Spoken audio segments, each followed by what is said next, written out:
¿Qué lugar más aterrador que un cementerio? Es difícil pensar en las opciones, en una locación que nos cause más incomodidad, más incertidumbre, en un lugar en que menos quisiéramos estar de noche, por ejemplo. Las historias de hoy han sucedido todas en panteones, en cementerios, y si algo dejan claro es que, creas o no en lo sobrenatural, lo mejor es que visites estos lugares de descanso con todo el respeto del mundo, porque no todo ahí está descansando eternamente. Bienvenidos, bienvenidas. Ya estás entrando en Relatos de la Noche. Mi padre falleció cuando yo tenía 14 años y fue enterrado en un famoso cementerio en la alcaldía Azcapotzalco. Sí, ese enorme cementerio que es tan grande que se encuentra dividido por una avenida. Algunos años más tarde, cuando yo tendría 16 o 17, acompañé a mi mamá a visitar la tumba de mi padre. Todo transcurría normal. Serían la 1 o 2 de la tarde cuando llegamos al panteón. Quienes conozcan ese cementerio sabrán que tiene una calle principal por la que caminan los deudos o transitan las carrozas fúnebres. Bueno, llegamos a la tumba, acarreé agua para limpiarla, dejar algunas flores y hacer una oración. Como dije, todo transcurrió normal.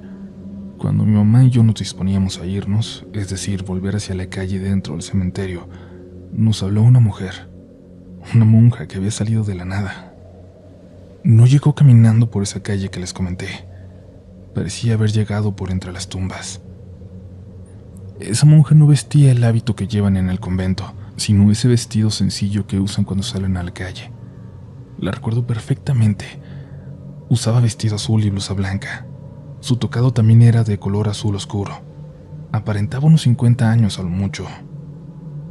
Nos habló y nos agradeció por venir a visitar a nuestro difunto. Nos pidió que jamás lo dejáramos de hacer, ni dejáramos descuidar la tumba, e hizo mucho hincapié en eso porque, según nos contó, en la parte más alejada del cementerio solo estaban las tumbas abandonadas, e incluso estaban los huesos de personas que han sido olvidadas por sus familiares. Volvió a pedirnos que no olvidáramos a nuestro familiar y rezó una pequeña oración en silencio frente a la tumba. Mi mamá no dijo nada, solo la escuchó, y cuando la monja terminó de rezar, le dio algunas monedas, y ella se fue adentrándose en el cementerio por entre las tumbas. Resalto mucho esto porque lo normal, lo común, es no pasar por entre los monumentos de los difuntos. Mi mamá y yo regresamos a la calle para salir del panteón sin cruzar una sola palabra. Cuando salimos, mi mamá soltó un suspiro enorme, y por fin vi lo pálida que estaba. Yo le pregunté qué le pasaba y ella me respondió: La monja no tenía pies. Incrédulo le dije que sí tenía pies, que no estaba flotando, que estaba caminando. Ella me increpó: ¿Le viste los pies?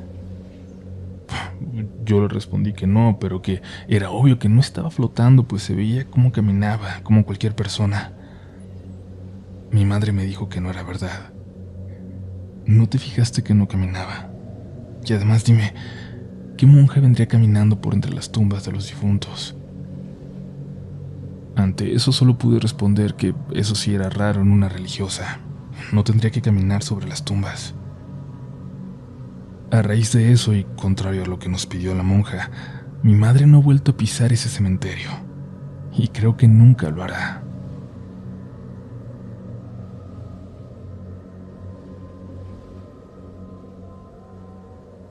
Si no mal recuerdo, tenía alrededor de 10 años cuando mi familia y yo fuimos al rancho de mi abuelo, que se localizaba en un pueblo llamado San José de las Lomas, en el municipio de Temoaya, en el Estado de México. La finca de mi abuelo, don Justiano Colín, está ubicada justo frente al panteón de San José de las Lomas, a una distancia de poco más de 1,5 kilómetros. Entre el panteón y la casa de mi abuelo solo había una barranca. La casa de mi abuelo era de 2 plantas. En la parte de abajo estaba la cocina con un gran fogón, a un costado el comedor y al final 3 cuartos. En uno de ellos nos quedábamos mi familia y yo cuando íbamos a visitar.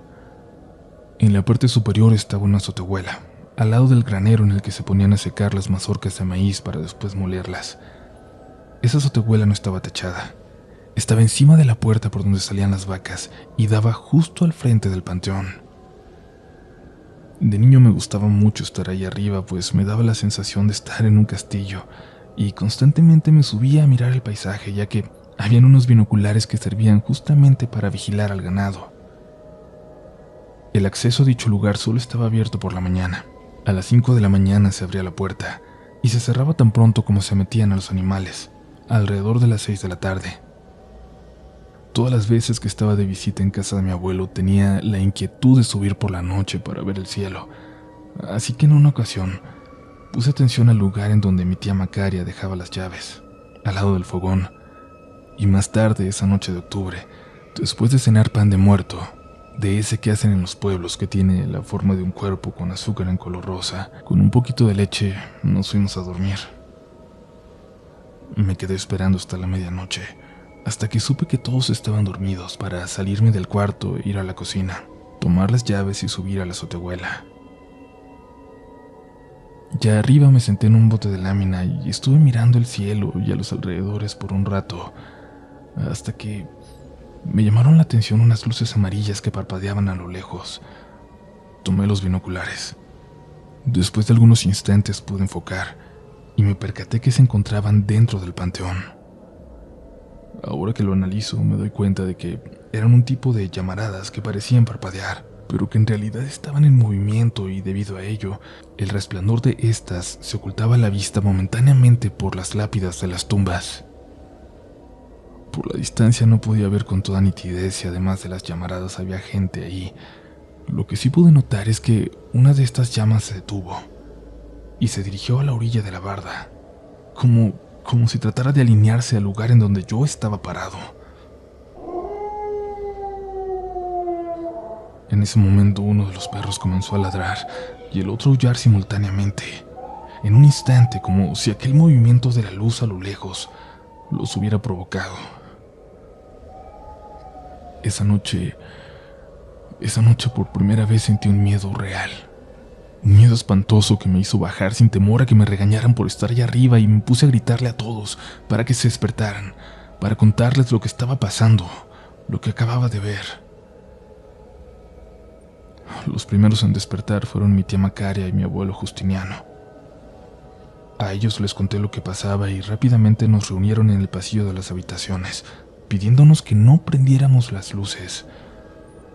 Mi abuelo y mi tía subieron a la azotehuela y escuché la voz de mi abuelo decir: «Macaria, sácate unos cebolleros, unos cuchillos, ponles agua bendita y dámelos. Agárrate un rosario y pónganse a rezar». Mi familia siempre ha sido católica, por lo que desde chicos todos sabíamos cómo rezar el rosario.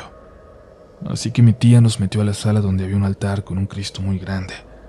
Prendió un cirio y comenzamos a rezar todos los que quedábamos ahí.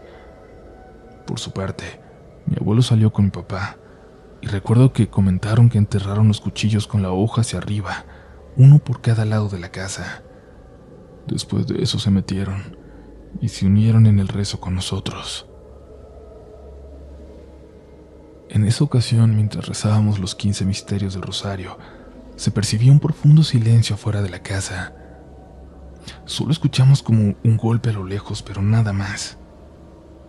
Poco antes de concluir retornó la calma, como si nada hubiera pasado. Prendimos la luz, apagaron el cirio y revisaron la casa por dentro. Nadie salió, como tampoco ya nadie subió a la azotehuela. A la mañana siguiente mi abuelo salió a recoger los cuchillos y me pidió que lo acompañara. Me llamó la atención por haber desobedecido y me hizo jurarle que nunca más volvería a subirme a la azotehuela de noche, porque uno nunca sabe con lo que podríamos encontrarnos. Luego me llevó al panteón. Entramos y pude ver la tierra revuelta y en ella huellas de pies y otras marcas como si fueran arañazos ahí en el suelo, así como algunos objetos personales tirados por ahí. Después de mirar un rato, mi abuelo me dijo: «Te traje aquí para que veas que en el mundo hay muchas cosas malas y que algunas personas usan el camposanto para hacer brujerías, porque las brujas existen y no son cosas de juego. Y aunque nadie puede contra el poder de Dios, debemos aprender a ser muy prudentes y no meternos en lo que no nos importa. Por eso hay que obedecer. y no andar de curiosos. También te pido que lo que vimos tú y yo ayer no lo vayas a contar en el pueblo, con nadie, porque uno nunca sabe quiénes anden metidos en estas cosas. De camino de regreso a casa le pregunté por qué nos había pedido que no prendiéramos la luz la noche anterior. Me contestó con otra pregunta. ¿Te hubiera gustado que se enteraran que las viste? Evidentemente, mi respuesta era que no. Mi abuelo me contó que algunas veces cuando estas personas suponen que pueden ser identificadas, tratan de hacerle daño a las personas, y que nosotros en ese momento no sabíamos de quién se trataba, por lo que era mejor no dar pie a algo innecesario. Mejor, me dijo, mejor pide por ellos.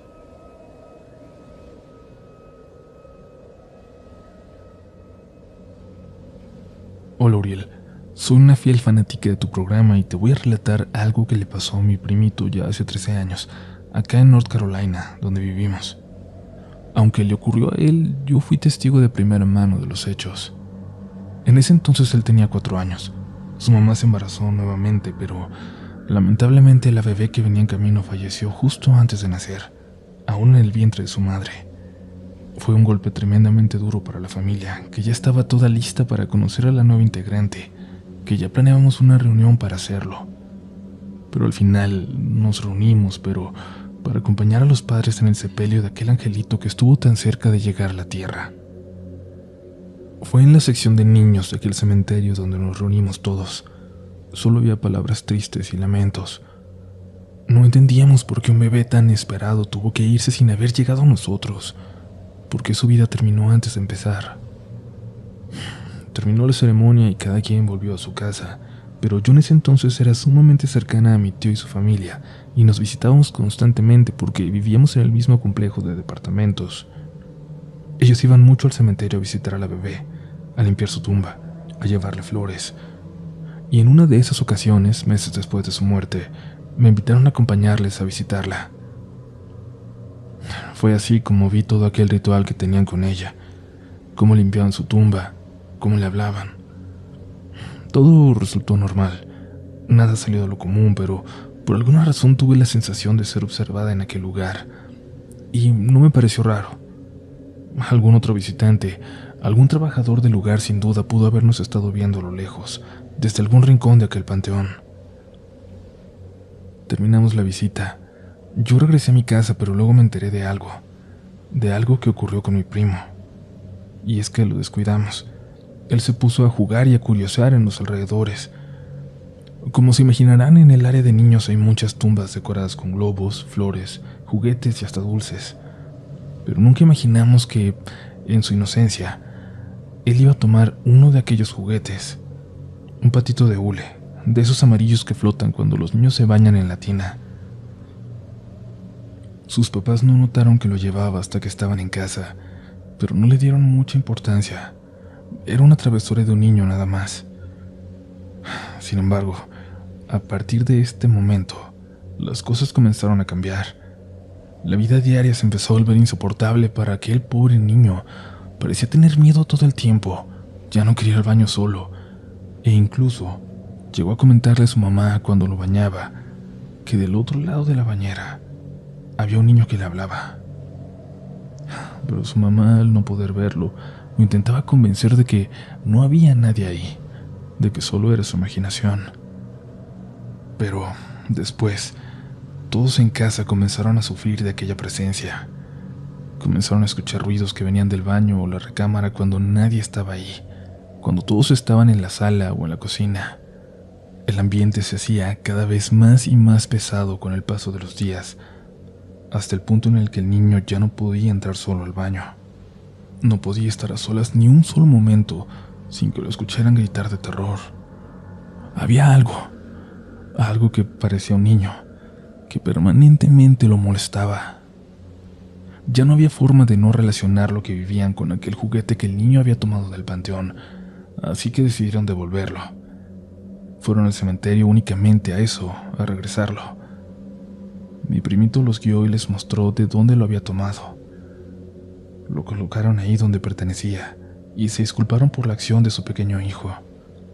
Luego elevaron una plegaria por el alma del niño en aquella tumba y regresaron a casa, esta vez asegurándose de que su hijo no tocara siquiera nada más. Las cosas volvieron a la normalidad. Las sensaciones extrañas, los ruidos, el temor de mi primo desaparecieron. Dejó de ver a aquel niño y volvió a disfrutar los baños de burbujas en aquella tina. Después de esa experiencia, mis tíos, cada vez que visitaban a la bebé, se aseguraban antes de salir del panteón que mi primo llevara las manos vacías, que no tocara nada de las tumbas de aquellos niños, porque no estaban dispuestos a vivir de nuevo una experiencia como aquella. Y es aquí donde me pregunto, ¿qué era eso? Porque la creencia popular no es que los niños se queden penando o estancados en el mundo terrenal. Pero entonces, ¿qué era aquello que se pegó a mi primito para que le devolviera lo que le pertenecía? Aún no termina este episodio, pero te recordamos que puedes ser parte de nosotros al suscribirte a este espacio. Sé parte de esta familia, de la mejor comunidad de todo Internet, y no te pierdas ningún episodio nuevo. Ahora que si lo que quieres es discutir con nosotros, síguenos en nuestras redes sociales. En Facebook somos Relatos de la Noche, en todas las demás redes, en todas, estamos como RDLN Oficial. Yo soy Uriel Reyes y ya sabes que si quieres seguir las mías, en todas partes me encuentras como Upolch, pero por el momento es hora de continuar, porque aún quedan historias esta noche. Vámonos con una experiencia que estoy completamente seguro de que no les va a dejar indiferentes.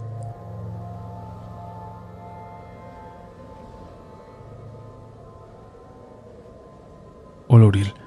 Mis amigos y yo iniciamos hace poco un canal sobre exploración urbana, donde hemos buscado sobre todo en lugares que son famosos por su actividad paranormal. Para que te des cuenta que esta historia no es buscando fama para ese proyecto, te digo que de hecho, a raíz de lo que estoy a punto de contar, ya no continuamos. De hecho, mis amigos preferirían que nadie visite el canal, así que aunque te lo voy a mostrar, te pido por favor no publicarlo. Perdimos las contraseñas y ahora no hay forma de borrar lo que dejamos arriba. Esto sucedió en la visita que hicimos para el que sería nuestro tercer video, a uno de los cementerios más viejos de mi ciudad. Pero hay algo muy especial al respecto. Hay una zona de ese cementerio, la más vieja, que fue restaurada hace una década. Los restos en las tumbas de hace más de 100 años fueron reubicados, aunque nadie supo a dónde fueron enviados. Y se volvieron a vender los espacios ahí. En una zona, se puede decir, de lujo, rodeada de árboles, boscosa. Es en la parte más profunda de aquel enorme cementerio. De ese lugar se cuentan muchas cosas, de parte de los vigilantes, de la gente que visita el lugar, o de excursionistas que han pasado por el sendero que rodea esa parte del panteón, a unos 100 metros de donde termina. Así que decidimos ir, llegar justamente por aquel sendero y entrar por la parte de atrás al cementerio. Y es que tienes que demostrar que tienes a un muerto ahí para poder entrar. Si les soy completamente honesto, el canal era para divertirnos, para asustarnos unos a otros. Nadie pensaba realmente que alguna vez nos fuéramos a topar con algo real. No era tarde, aún nos quedaba una hora de luz.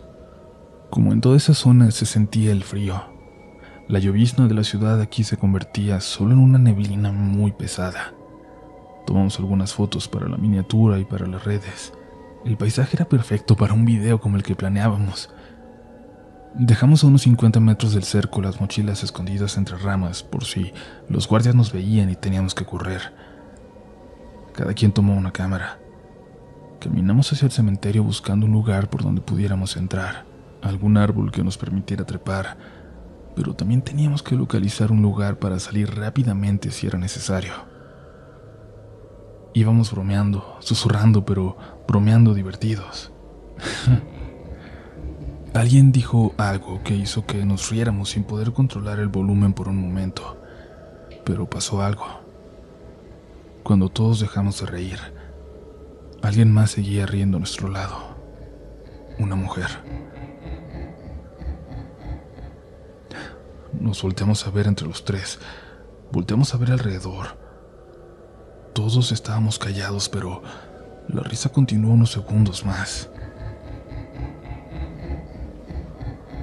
¿Hola? Saludamos en voz alta, pero nadie respondió. Había árboles a nuestro alrededor, pero no se veía a nadie en decenas de metros a la redonda. Nos asomamos hacia dentro del cementerio para ver si había alguien escondido por ahí, pero tampoco había señales de nadie.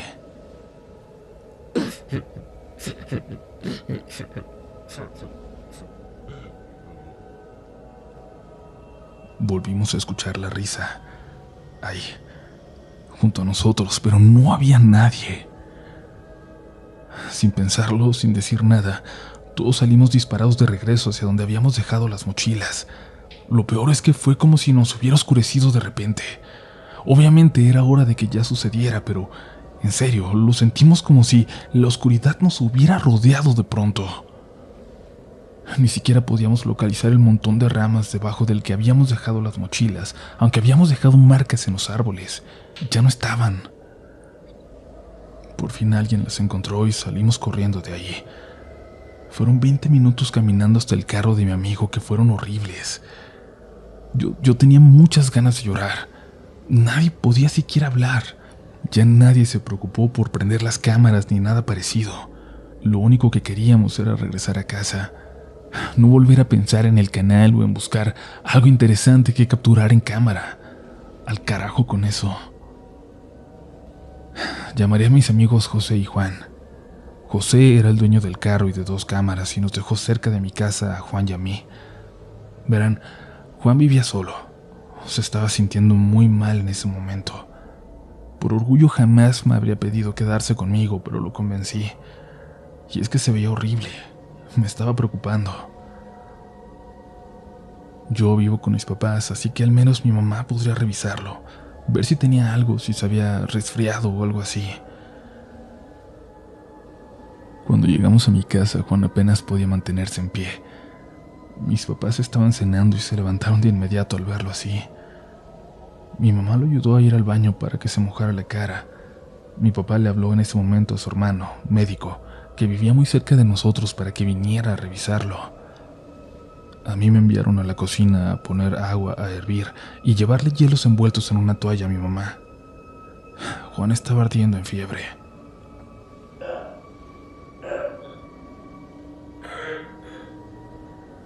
Escuché que Juan vomitaba en el baño y luego un grito de mi mamá.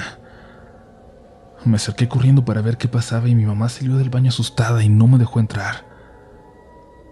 ¿En dónde estaban? ¿De dónde vienen? ¿Qué hicieron? Me preguntaba mientras me sacudía de los hombros. Le respondí que nada, que estábamos grabando algo, nada más. A los minutos llegó mi tío y le puso una inyección a Juan, que se durmió en mi cama. Yo me quedé en el sillón, pero nos turnamos mi mamá, mi papá y yo para ir a revisar a Juan cada media hora. La cama quedó empapada de su sudor. Sin embargo, por la mañana despertó como si nada, como si hubiera sacado todo lo malo durante la noche. Lo acompañé a su casa para asegurarme de que llegara bien, pero la verdad es que ella estaba normal. Tuve cosas que hacer y no regresé a mi casa hasta la hora de la cena, cuando mi mamá, ya más calmada, me volvió a preguntar qué habíamos hecho la noche anterior. Finalmente le confesé a dónde habíamos ido. Me prohibió tajantemente continuar con eso, con el canal. Me dijo que me iba a romper mi cámara si era necesario. Y luego, muy enojada, se fue a rezar, como hace siempre que necesita calmarse. Mi papá me dijo entonces a qué se debía su preocupación, qué es lo que había visto, qué es lo que le había pasado a Juan. Hijo, yo sé que tú no crees en lo sobrenatural, por eso te parece tan divertido, pero tu mamá y yo tenemos razones suficientes para creer, sobre todo ella. Y ¿sabes qué fue lo que pasó anoche con Juan en el baño? A lo mejor hubiera sido bueno que lo vieras, para que así ya te dejas de tonterías. Me pidió con una seña que lo acompañara al garage. De entre unas cajas, sacó una bolsa negra. La abrió. De ahí sacó una bolsa transparente de esas que se cierran. Mira, esto es lo que vomitó Juan anoche, en el lavabo. Tenemos que ver cómo nos deshacemos de esto, porque estas cosas no se tiran así nada más,